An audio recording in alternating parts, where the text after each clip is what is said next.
Hi there. Welcome back to Hunt Hill at Home. And I am at the fire pit at Hunt Hill, and right behind me is the farmhouse.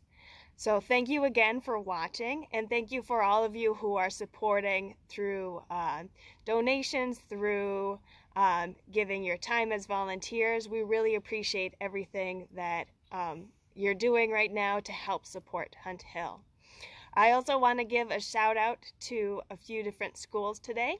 Today would have been the day that St. Croix Falls 4th grade would be out here.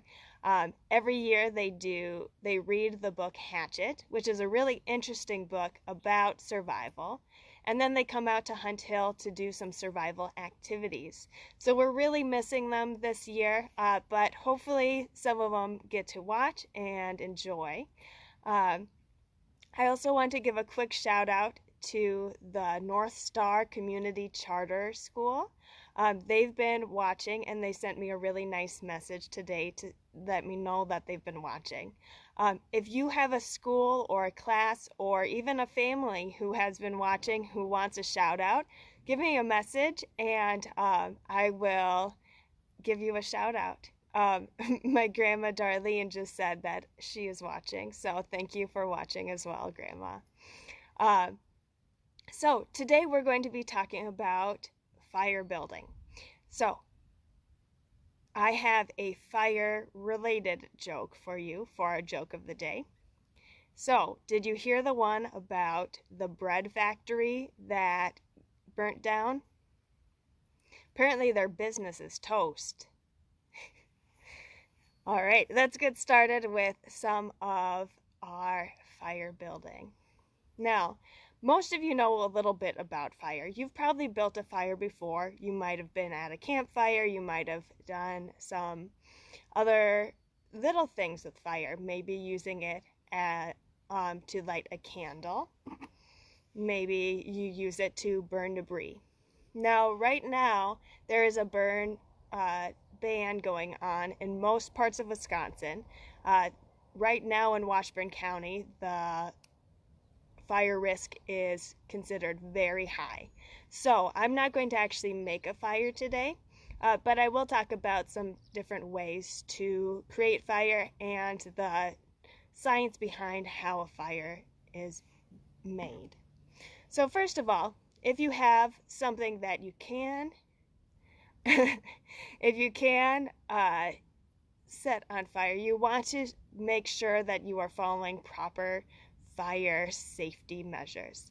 So anytime you're working with fire, you want to make sure you have a bucket of water or a bucket of sand available for you to put out the fire. And you want to make sure that if you're youth, you want to make sure you have adults with you. If you're an adult, you should still let someone know that you're starting a fire. You don't want something bad to happen and not have someone there to help you if the fire gets out of control. Now, we'll start by talking about a little fire, which is our candle here. So I've got this little tea candle, and I know that with the tea candle, it's not going to burn by itself, right? I need to add something for it to burn. And so that's where my ignition or my heat source comes in. So I've got a little lighter here that I can use to start my candle. And it got blown out right away. It's a little windy here today, which is why the burn ban is on. So you should not be burning any debris at this time. Let's see if I can get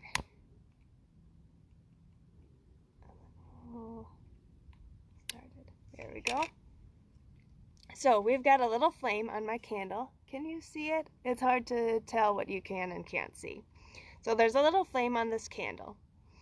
Now, it's got everything it needs right now to continue burning, but if I cover it up with this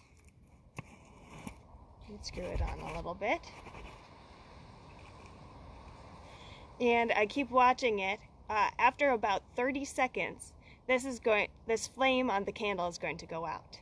The reason for that is because fire needs oxygen to burn. It's one of the most important parts of our fire triangle. And I've got a fire triangle here to show you. So, oh yep, there it went out. I don't know if you can see that. No more flame. It burned up all the oxygen in here, so now we just have carbon dioxide and water vapor and a lot of nitrogen gas, which does not combust. Now, I've got my fire triangle here. So for any fire to be able to exist, you need to have some sort of fuel. Now it might be wood, it might be kerosene, it might be candle wax, but you have to have some sort of fuel that burns. You also need to have a source of heat or an ignition, and so for this one it was a lighter, but sometimes it's matches, sometimes it's something else. And then lastly, you need oxygen. Usually when people are trying to burn something, it's oxygen that they end up cutting out, which makes it hard to start a fire. So, we're going to talk about some different ways of starting fire and talk about how oxygen comes into play there.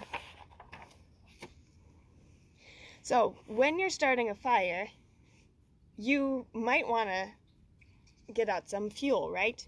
Now, if I tried to start a fire on this fuel, actually let's just do it.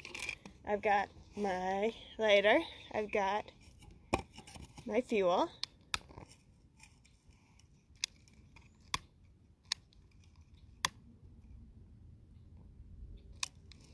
It'll start for a second on these little splinters coming off, and then it goes right out. This is because there's not enough oxygen. There's not enough surface area for all of the fuel to burn. So, we need to start with something much smaller. And the smaller thing that we start with is called our tinder. You might have heard of a tinder box, and so some people have a tinder box full of different types of tinder for them to burn. Now, tinder has to be very, very thin so that it's got lots of surface area and not a lot of mass. Things that can be tinder are things like leaves. They can be pine needles. They can be paper. They can also be bark. Oh, I dropped the bark. Here's our bark. Birch bark is really, really flammable and easy to burn. You might also find some man-made materials are helpful. Things like our cotton burns really well. And cotton actually comes from a plant, but we usually find it in our clothing. And you can even use cotton to make a thing called char cloth. Let me pull out my char cloth here. And char cloth is very interesting because it is just partially burnt cotton. So here's my char cloth. And this char cloth will light really easily, and it holds on to an ember for quite a while.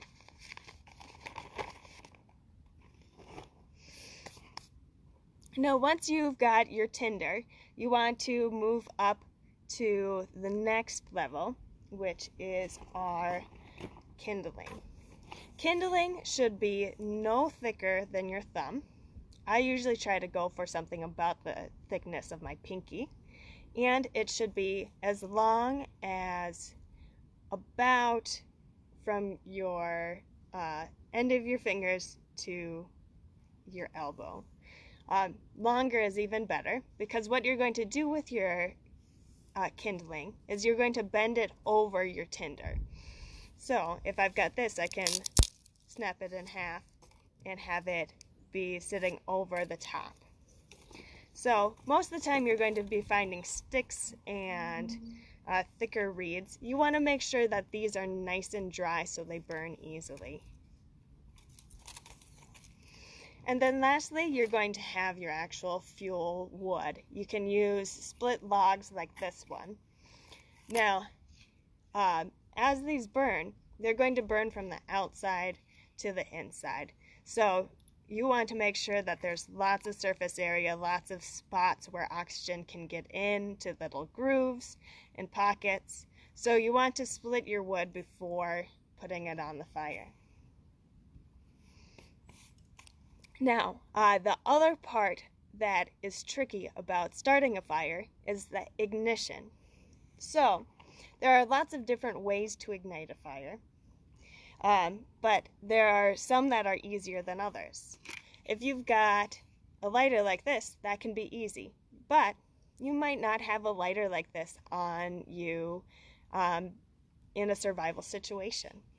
In the book Hatchet, the main character did not have a lighter on him. He didn't have matches on him, so he had to get creative. What happened was he threw his axe at the wall. Sorry for spoilers for those of you who haven't read it. And it created a spark. This is because part of the wall of his cave was made out of a little bit of this flint, and his axe or his hatchet was made out of some steel. So I've got some steel and I've got some flint, and this is something that you can do when you're starting a fire, but you need to have your tinder already set up below it so it can light. Otherwise you're going to get sparks and no fire. What you do is you hit the steel right up against your flint. I don't know if you could see that, but there are a few teeny tiny little sparks coming off there. Another thing that is very similar, but a lot easier to use and a lot easier to transport, is one of these. These are magnesium starters, and so they use a similar thing where they have a rod, and then they also have a steel scraper.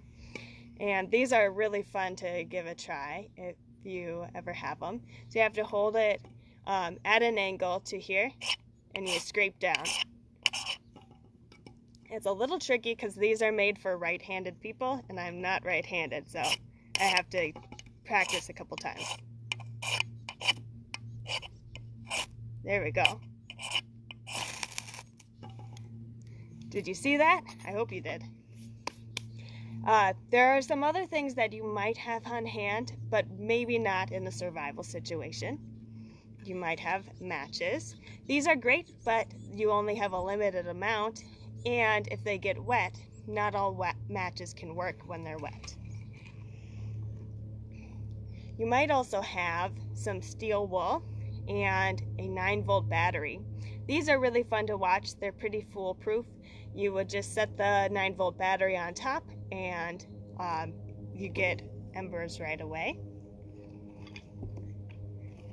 And another way to create some heat is through friction.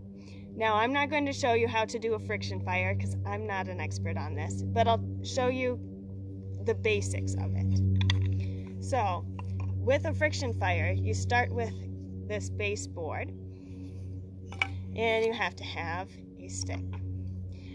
You use your knee or a foot to hold down this while you rub your stick back and forth, and until you get some heat.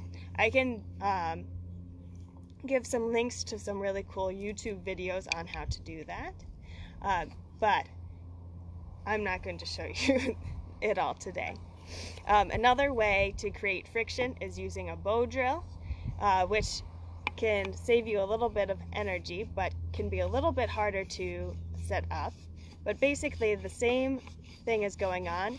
You rub this back and forth to create enough friction down in this baseboard.